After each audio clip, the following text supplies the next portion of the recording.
Assalamualaikum warahmatullahi wabarakatuh. Perkenalkan, nama saya Nafila Amanda dengan NIM 18720-537 di Prodi Pendidikan Ekonomi B semester 2 dengan Universitas Pancasakti Bekasi. Saya di sini akan menjelaskan tentang proyek UTS dengan pelajaran Ekonomi SDM dan Alam. Ia akan menjelaskan tentang kapasitas dan produktivitas sumber daya manusia dan ekonomi. Oke, next. Nah, manusia sebagai makhluk sosial, manusia dilahirkan untuk hidup berkelompok dengan norma serta sistem. Dan manusia sebagai makhluk dengan dasar spiritual memiliki keyakinan dan kepercayaan. Jadi, dapat dikatakan bahwa manusia adalah makhluk yang unik dan merupakan makhluk bio, psiko, sosial, atau kultural yang mempunyai kebutuhan dasar yang beragam sesuai dengan tingkat perkembangannya. Nah, jadi manusia itu sebagai makhluk sosial ya, bukan sebagai makhluk alam. Ya, makhluk alam, tetapi manusia itu termasuk makhluk sosial yang dilahirkan untuk hidup berkelompok dengan norma serta sistem. Nah, jadi kalau misalkan manusia hidupnya sendiri, manusia tidak akan bisa. Jadi manusia akan membutuhkan orang lain, keluarga, tetangga, dan semuanya itu disebut berkelompok dengan norma serta sistem. Nah, lalu jadi manusia juga dapat dikatakan makhluk yang unik dan merupakan makhluk yang bio, psiko, sosial, atau kultural yang mempunyai kebutuhan dasar beragam. Jadi manusia itu kebutuhannya beragam macam yang dapat sesuai dengan tingkatan perkembangannya. Gitu maksudnya. Oke, next. Nah, kita masuk ke ruang lingkup ekonomi sumber daya manusia. Nah, jadi apa sih ruang lingkup ekonomi itu sebagai sumber daya manusia? Saya akan membacakan dulu. Jadi, ekonomi sumber daya manusia mempelajari tentang berbagai hal, yaitu perencanaan sumber daya manusia atau Human Resources Planning. Nah, atau juga ekonomi ketenaga kerjaan, yang artinya labor economics, dan ekonomi kependudukan atau juga population economics. Nah, berikut akan diuraikan secara singkat masing-masing studi dan kaitannya dengan ekonomi sumber daya alam. Nah, jadi ekonomi sumber daya alam itu manusia mempelajari tentang berbagai hal. Jadi manusia itu nggak mempelajari tentang satu hal aja, tapi banyak yang akan dipelajari oleh manusia, yaitu perencanaan sumber daya manusia, dengan juga ekonomi ketenagakerjaan dan juga ekonomi kependudukan, gitu teman-teman. Next. Nah, di sini ada perencanaan sumber daya manusia atau disebut Human Resource Planning. Nah, di sini tuh perencanaan sumber daya manusia memfokuskan pada penyediaan angkatan kerja dengan pengetahuan dan keterampilan tinggi serta menciptakan kesempatan kerja, kemudian membawa pada arah telaan atau perencanaan sumber daya manusia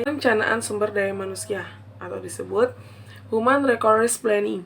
Nah, di sini tuh perencanaan sumber daya manusia memfokuskan pada penyediaan angkatan kerja dengan pengetahuan dan keterampilan tinggi serta menciptakan kesempatan kerja, kemudian membawa pada arah telaan atau perencanaan sumber daya manusia yang meliputi analisis pemerintahan dan penawaran tenaga kerja yang akan terjadi masa yang akan datang. Contohnya ya, dari anak sekolah SD atau TK ke SD, ke SMP, ke SMA. Lalu setelah SMA dia kuliah kan. Setelah kuliah ada yang melanjutkan dengan S2-nya, ada yang melanjutkan sebagai macam cara. Tapi manusia itu butuh tenaga kerja. Nah, jadi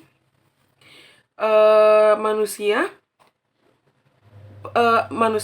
perencanaan sumber daya manusia yang meliputi analisis pemerintahan yang penawaran tenaga kerja yang akan terjadi pada masa yang akan datang, gitu teman-teman. Oke, next.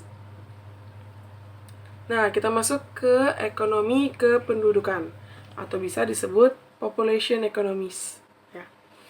Nah, jadi cakupan pembahasan ekonomi kependudukan adalah masalah ekonomi pembangunan yang berkaitan dengan kependudukan, seperti misalnya pemanfaatan tenaga kerja dalam pembangunan, atau ekonomi dan dampak pertumbuhan penduduk pada perkembangan ekonomi dalam kependudukan juga sering diterapkan gitu.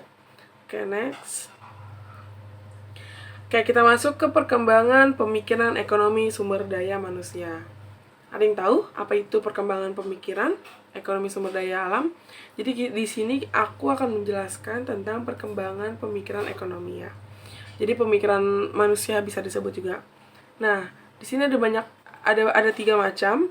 Maaf, ada 4 yang akan dijelaskan. Jadi menurut teori klasik kondisi full employment akan selalu terjadi karena gaji berfungsi sebagai pengimbangan antara penawaran dan permintaan tenaga kerja. Upah bersifat fleksibel atau penawaran dan permintaan tenaga kerja berpotongan pada tingkat gaji. Yang pertama, adanya pasar persaingan sempurna dan tiap industri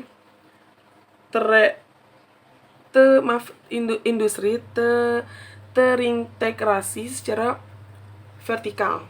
Yang kedua, tidak akan serikat buruh yang efektif. Lalu yang ketiga, terjaminnya mobilitas pekerja antar industri atau perusahaan dan daerah. Yang keempat, tersedianya informasi lengkap dan bebas untuk semua pekerja. Jadi, kalau menurut teori klasik itu akan selalu terjadi karena gaji berfungsi sebagai pengimbang antar penawaran. Jadi gini, andai kata pemerintah menawarkan kepada rekan-rekan untuk bekerja. Nah, pemerintah ini juga harus berani mengeluarkan gaji yang telah dibutuhkan sama manusia itu. Nah, berarti itu adalah upah bersifat fleksibel atau penawaran dan pemerintahan tenaga kerja berpotongan pada tingkat gaji gitu, teman-teman. Oke, next. Nah, di sini ada SDM dan SDM secara mikro dan makro. Saya akan jelaskan sumber daya manusia. Yaitu SDM dapat dilihat dari 2 sudut pandang. Ekonomi yaitu secara mikro dan makro. Pengertian SDM secara mikro adalah individu yang bekerja dan menjadi anggota suatu perusahaan atau institusi dan biasa disebut sebagai pegawai, buruh, ada juga karyawan, pekerja, tanah, kerja, dan lain sebagainya. Sedangkan pengertian SDM secara makro adalah penduduk suatu negara yang sudah memasuki usia angkatan kerja, baik yang belum bekerja maupun yang sudah kerja. Nah, jadi bedanya sumber daya manusia dari mikro yaitu dia adalah individu yang bekerja dan menjadi anggota suatu perusahaan atau institusi dan biasa disebut sebagai pegawai, buruh, atau karyawan pekerja, tenaga kerja, dan lain sebagainya. Sedangkan SDM secara makro adalah penduduk suatu negara yang sudah memasuki usia angkatan kerja, baik yang belum bekerja maupun yang sudah bekerja gitu, teman-teman. Oke, next. Nah, yang terakhir, jadi kapasitas dan produktivitas sumber daya manusia dan ekonomi menjelaskan bahwa kapabilitas ialah kemampuan mengeksploitasi secara baik sumber daya yang dimiliki dalam diri maupun di dalam organisasi, serta potensi diri untuk menjalankan aktivitas tertentu dan serangkaian aktivitas. Jadi yang saya ambil kesimpulan dari pelajaran sumber daya alam SDM adalah kita sebagai manusia harus bisa menjalankan apa yang udah kewajibannya, dan kita juga tidak bisa sendiri, kita harus bisa biar solidaritas atau kekompakan kita dengan tetangga ataupun saudara atau yang lainnya berjalan dengan lancar, karena manusia tidak bisa hidup sendiri, teman-teman. Oke. Mungkin itu aja yang bisa saya sampaikan.